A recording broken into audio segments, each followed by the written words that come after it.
আমার বাড়ি হচ্ছে জগৎপুর।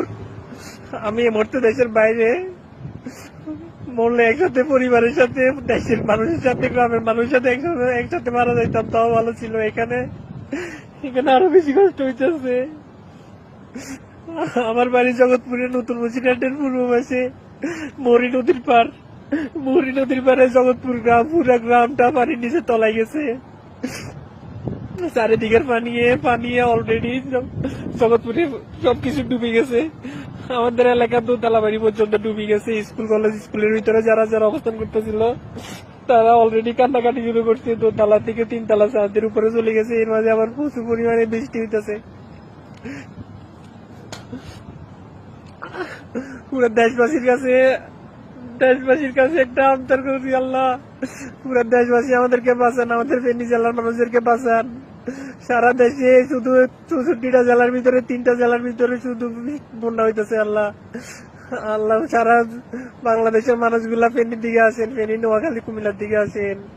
অবস্থা খুবই খারাপ। প্রত্যেক চোখের সামনে একটা একটা করে লাশ হবো, একটা একটা করে পানিতে বাঁচিয়ে দিব। কারণে যে কেউ দড়ি রাখবো, কারে কে বাঁচাইবো আল্লাহ জানে, আল্লাহ জানে।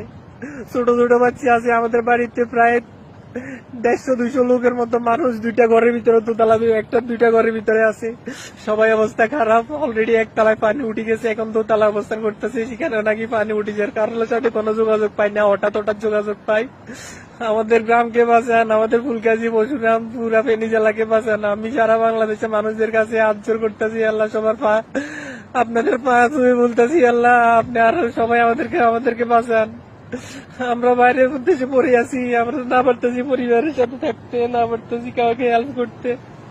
মনে হইতেছে কোন গলার ভর্তি চুরি দিয়ে দিছে। আমাদের কাছে এমন মনে হইতেছে। আমাদের পরিবারকে বাঁচান, আমাদের পরিবারকে বাঁচান, জগৎপুরকে বাঁচান, ফুলগাজী সবাইকে রক্ষা করুন আল্লাহ।